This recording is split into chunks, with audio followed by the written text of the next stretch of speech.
सभी को नमस्कार। दोस्तों, आज का वीडियो यूपीएससी प्री के हिसाब से बहुत ही इम्पोर्टेंट होने वाला है और इसमें हम बात करेंगे बौद्ध धर्म और जैन धर्म से संबंधित। आपको पता हो तो आपने प्रीवियस ईयर के क्वेश्चन देखे होंगे और आपको ये भी आइडिया लगा होगा कि यार बौद्ध और जैन धर्म से बहुत सारे ऐसे क्वेश्चन आते हैं। तो आज का मेरा एक बहुत ही शानदार रिसर्च इसी टॉपिक पर है कि किस टाइप के क्वेश्चन बौद्ध धर्म और जैन धर्म से आते हैं। और मैंने अपने नोट्स बनाए हैं। बहुत ही मतलब कम ये आप समय में इनको रिवाइज कर सकते हो और बहुत शानदार नोट्स है जिनको मैं टेलीग्राम से आपको शेयर कर दूंगा। टेलीग्राम का लिंक जो है वीडियो के डिस्क्रिप्शन में होता है, आप जरूर चेक करना। और ये पीडीएफ फाइल का भी लिंक मैं डिस्क्रिप्शन में लगा दूंगा, आप जरूर वहाँ से डाउनलोड करके इसको पढ़ सकते हो। तो हर एक साल ये देखने को मिलता है कि ये संभावना रहती है कि बौद्ध धर्म और जैन धर्म से एक दो क्वेश्चन आ जाते हैं और एक दो क्वेश्चन भी बहुत बड़ी भूमिका निभाते हैं। तो आपको ये जरूर देखना चाहिए, ठीक है। और बहुत ही कम समय में आप इनको तैयार कर सकते हो। तो बढ़ते हैं आगे।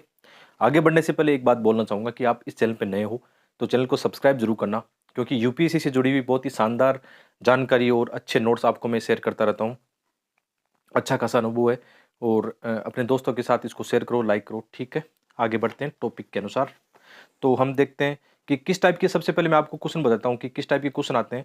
प्रीवियस ईयर के क्वेश्चन देखते रहना है, उनको समझना है कि किस टाइप के क्वेश्चन आएंगे और आप कैसी किताबों को पढ़ोगे, ठीक है। तो सबसे पहले जैसे एक क्वेश्चन आया था कि भारत के सांस्कृतिक इतिहास में, ये 2020 का क्वेश्चन है। तो इसमें कौन से जैसे शब्द होते हैं ना, उस हिसाब से ये चर्चा में रहते हैं। जैसे यहाँ पे कोई परिवारजक है, श्रमण है और उपासक है। अभी यहाँ पे तीन जो दिए हुए हैं, आप में इनमें से कोई भी एक आइडिया हो तो आराम से आप इनको एलिमिनेट कर सकते हो। जैसे सेकंड वाला देखना, श्रमण, ये जैन धर्म से संबंधित है। तो इसको आपने एलिमिनेट कर दिया तो यहाँ पे तो उच्च पद प्राप्त पुजारी है, ठीक है।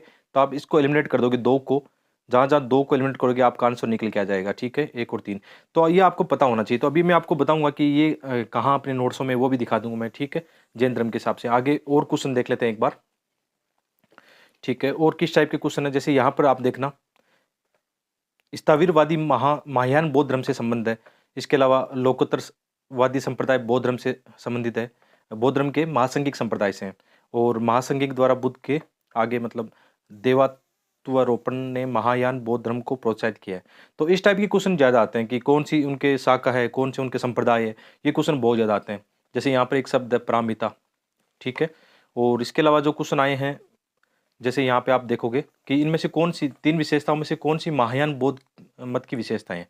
तो ये सब सभी जितने टॉपिक है, जितने आपको मैं दिखा रहा हूँ, ये सब अपने नोट्स में दिखाऊंगा अभी कि मैंने कैसे नोट्स बनाए, किस हिसाब से बनाए, ठीक है। आपके काम के बहुत इंपॉर्टेंट है ये। जैसे हम देखेंगे यहाँ पे, ठीक है, अभी हम बात कर रहे थे जैसे जैसे यहाँ पे आप देखना कि महायान और हीनयान है बौद्ध धर्म वाला। अभी ये क्वेश्चन मैंने दिखाया था आपको कि जैसे ये विशेषता वाला जो है ना, यहाँ पे देख रहे होंगे, बोधिसत्व के पथ पर चलना या मूर्ति उपासना या अनुष्ठान है, बुद्ध को देवता रूपण। तो यहाँ पे ऑलरेडी लिखा हुआ है कि मतलब ये बोधिसत्व की धारणा में विश्वास करते हैं, ये मूर्ति में या व्यक्ति पूजा यानी बुद्ध को एक देवता के रूप में पूजते हैं। तो यहाँ पे तीनों स्टेटमेंट आपके आराम से कवर हो सकते हैं, ठीक है। ये मेरे वाले नोट्सों में नहीं है, मुझे भी नहीं मिला ये, ठीक है। एक आध मतलब बाहर भी होंगे। इसके अलावा ये देखना आप, स्थावरवादी और ये जो टॉपिक है ये हम देख लेंगे यहाँ पे अच्छे से। इसमें मैंने बना दिए इनके नोट्स, ठीक है। और मैं वैसे ही पढ़ता हूँ जैसे प्रीवियस ईयर के क्वेश्चन आते हैं उसी के अकॉर्डिंग पढ़ने की कोशिश करता हूँ, क्योंकि एक पता होता है कि यार यूपीएससी का कोर एरिया उसके आसपास हम पढ़ेंगे तो हमारे क्वेश्चन ज़्यादा सोल्व होंगे। फालतू में इधर उधर पढ़ने की बजाय हमें क्या करना है, मुख्य जो टॉपिक है उनको पकड़ के रखना है, ठीक है। जैसे स्थावरवादी और महासंघिक यहाँ पे आगे भी अच्छे से बता दिया है। यहाँ पे सर्वस्तिवादी या महासंघिक स्थावरवादी, ये तो क्वेश्चन है। जैसे यहाँ पे लिखा हुआ ना, स्थाविरवादी महायान बौद्ध धर्म से संबंध है, तो यहाँ पे लिखा हुआ है स्थाविरवादी थेरवादी है हीनयान से। तो आप आराम से उसको ऑप्शन को एलिमिनेट करके निकाल सकते हो, ठीक है। आराम ये भी हो जाएगा, आगे ये टॉपिक भी आराम से आपको मिल जाएंगे। इसके अलावा ये देखना आप कि यहाँ पे आप देख रहे होंगे कि भारतीय इतिहास के संदर्भ में निम्न में कौन सा भावी बुद्ध है जो संसार की रक्षा हेतु अवतरित होंगे, ठीक है। भावी बुद्ध की यहाँ पे बात की जा रही है, ये भी अपने नोट्स में शामिल है, ठीक है। मैत्रेय देखना आप यहाँ पे भावी बुद्ध ये लिख दिया है, ठीक है। तो लगभग आपका मेरे हिसाब से कवर हो जाएगा, ऐसी बात नहीं है कि कवर नहीं होगा, यहाँ से ठीक ठाक कवर हो जाएंगे। और इसके अलावा हम बात कर रहे थे आगे, ठीक है। ये भी आर्ट एंड कल्चर में ये आगे आएगा, अभी इस नोट्स में नहीं मिलेगा आपको, ठीक है। इसके अलावा आप यहाँ पे देख सकते हो, ठीक है। भारत के धार्मिक इतिहास के संदर्भ में निम्नलिखित खतरों पर विचार कीजिए। यहाँ पे स्वतांत्रिक और समिति, ये जैन धर्म से है। तो ये जैन धर्म से नहीं है, ये किससे है, बौद्ध धर्म से है। तो आप इसको एलिमिनेट करके थोड़ा सा कर सकते हो, ठीक है। सर्वस्तवादियों वाला इसमें टॉपिक मिल जाएगा आपको। ये क्वेश्चन 2 बार आया था कैसे कि कौन से बुद्ध के जीवन से संबंधित है, अवंती, गांधार, कौशल, मगध। तो ये भी आपको अपने नोट्स में मिल जाएगा, एक बार मैं आपको दिखा देता हूँ। ये शायद 6th क्लास की एनसीईआरटी में नई वाली एनसीईआरटी मिल जाएगा। अच्छा, मैं ये बताना भूल गया आपको, ये नोट्स मैंने कहाँ से बनाए हैं। तो ये नई वाली जो 6th क्लास की एनसीईआरटी है और 12th क्लास की एनसीईआरटी है, इसके अलावा जो तमिलनाडु बोर्ड की एनसीईआरटी है, एनसीईआरटी क्या तमिलनाडु स्टेट बोर्ड की जो बुक आती है उससे मैंने बनाए। तो मेरा तो अध्ययन मतलब ज़्यादातर एनसीईआरटी या जो स्टेट बोर्ड की जो बुक है उनसे रहता है। मैं कोई मोटी किताब को नहीं फॉलो करता हूँ, क्योंकि ऐसा लगता है कि यूपीएससी ज़्यादातर इन्हीं किताबों से क्वेश्चन बनाता है, या यहाँ से हमारा लगभग काम बन जाता है। ठीक है, तो जैसे हम बात कर रहे थे अभी कि बौद्ध धर्म से ये क्वेश्चन आया था। जैसे इस टाइप के क्वेश्चन आते हैं ना कि बौद्ध स्थल कौन से हैं, कौन से संबंध है उनका ना, अवंती, गांधार, कौशल, मगध। तो इनसे कहीं ना कहीं ऐसे टाइप के क्वेश्चन आ जाते हैं, ये मिल जाते हैं आपको। गांधार है, मथुरा है, अमरावती। तो थोड़ा बहुत आप ऐसे थोड़ा अच्छा, एक बात और है, आप जब इनको क्रिटिकल एनालिसिस करके पढ़ोगे ना, तभी ये मामला बनता है। ठीक है, जैसे ऐसा नहीं कि ये नोट्स मैंने आपको दे दिए आप आराम से इनको कर लोगे, नहीं, ऐसा नहीं होगा। आपको थोड़ा सोचना पड़ेगा। और मेरा ये मानना है कि अभी आप 2022 में एग्जाम नहीं दे रहे हो, आगे एग्जाम दे रहे हो, तो मैं हमेशा आपको ये बोलूँगा कि आप ना किसी के नोट्स पढ़ने की बजाय आप खुद एनसीईआरटी पढ़ने की आदत डालो, उससे ज़्यादा फ़ायदा मिलता है। क्योंकि यार जब हम कोई चीज़ पढ़ते हैं, किताबों को पढ़ते हैं, तो उससे आपका ओवरऑल जो होता है ना, एक बौद्धिक डेवलपमेंट जिसको हम बोलते हैं, कि मानसिक क्षमता और क्रिटिकल एनालिसिस बढ़ेगा। इसलिए हमेशा जब आप मेरी वीडियो देख रहे हो, तो मैं हमेशा ये बोलता हूँ कि मेरे नोट्स पर विश्वास मत करो।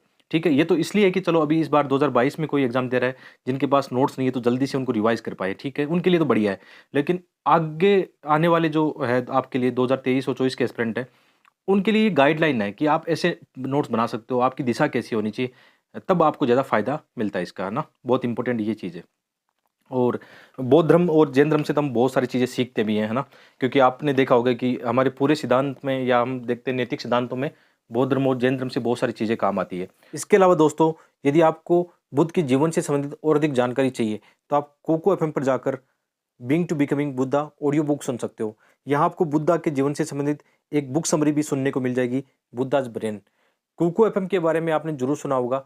ये इंडिया का एक लीडिंग ऑडियो बुक प्लेटफॉर्म है, जहाँ पर आपको 3000 से अधिक ऑडियो बुक एक्सेस करने को मिलेगी। यहाँ पे रीजनल लैंग्वेज में आपको बहुत सारी ऑडियो बुक भी मिल जाएगी, जो आप अपनी चॉइस के हिसाब से सुन सकते हो। वैसे तो इनका साल भर का प्राइस 399 रुपये होता है, लेकिन अभी एक आपके लिए स्पेशल ऑफर चल रहा है फेस्ट 250 यूजर्स के लिए। आप मेरा कोड इस्तेमाल करना DJ50, और आपका एक साल का प्राइस हो जाएगा 199 रुपये। यानी आप एक बुक की प्राइस में पूरे साल भर यहाँ पे ऑडियो बुक एक्सेस कर सकते हो। आप चेकआउट करना चाहते हो तो लिंक डिस्क्रिप्शन में दिया गया है। तो वापस आते हैं हमारे टॉपिक पर, और कुछ और क्वेश्चन आपको मैं बता देता हूँ कि पहले पहले भी बुद्ध और जैन से संबंधित बहुत सारे ऐसे क्वेश्चन आए। ठीक है, जो हमारे नोट्सों में शामिल है। जैसे आप यहाँ पे देख सकते हो कि 2011 में क्वेश्चन आया था कि जैन दर्शन के अनुसार सृष्टि की रचना एवं पालन पोषण कैसा हुआ है। आप आराम से देखना, विश्व एक सार्वभौमिक आत्मा द्वारा नहीं बल्कि सार्वभौमिक कानून के द्वारा बना है, यानी सार्वभौमिक विधान के द्वारा बना हुआ है। तो इस क्वेश्चन के हिसाब से ये नोट्स आपके लिए बहुत इंपॉर्टेंट है। और ये मैंने पहले भी बताया कि ये मतलब एनसीईआरटी किताबों से और तमिलनाडु बोर्ड की किताब से ही बनाए हुए हैं। बहुत अच्छे आपको यहाँ पे नोट्स मिलेंगे, टेलीग्राम से डाउनलोड करना। और इसके अलावा और क्वेश्चन भी आपको मैं दिखा देता हूँ यहाँ पे, कि ये क्वेश्चन 2013 में आया है कि निम्नलिखित में से कौन सा एक बौद्ध मत में निर्वाण की अवधारणा है। ठीक है, निर्माण की अवधारणा है। तो इसमें भी आपको यहाँ पे नोट्स देखने को मिलेंगे। ठीक है, और ये क्वेश्चन कॉमन आता है कि यहाँ पे हम दोनों की तुलना करें कि बौद्ध और जैन धर्म की यदि समान विद्यमान के गुणों को देखें, तो इनको आप एलिमिनेशन आराम से कर पाओगे। कि जैसे एक एग्जाम्पल देखते हैं कि पहला स्टेटमेंट क्या है, तप और भोग का अति का परिहार, मतलब ये दोनों में समान है कि नहीं। तो आपको पता हो कि बौद्ध धर्म में मतलब मध्यम मार्ग है, कभी भी अति नहीं है, मतलब कि ऐसा नहीं है कि बहुत ज्यादा तप और भोग है। तो ये पहला वाला स्टेटमेंट कटता है यहाँ पे। तो आंसर देखो कैसे निकलता है, पहला वाला कट गया तो आंसर अपने आप निकल गया बी, है ना। बाकी दो अपने आप सही हो गए। तो ऐसे क्वेश्चन आते हैं, लॉजिक वाले क्वेश्चन आते हैं, और आप आराम से इन चीज़ों को पढ़ के कर सकते हो। तो मेरे हिसाब से ये ठीक है। और ये नोट्स आप पूरे पढ़ लेना आराम से, आज ही टेलीग्राम पे शेयर कर दूंगा। जैसे ही वीडियो अपलोड होता है उसके बाद में नोट्स भी आपको वहाँ पे शेयर कर दूंगा। तो बताना वीडियो आज का कैसा लगा, और लाइक शेयर जरूर करना।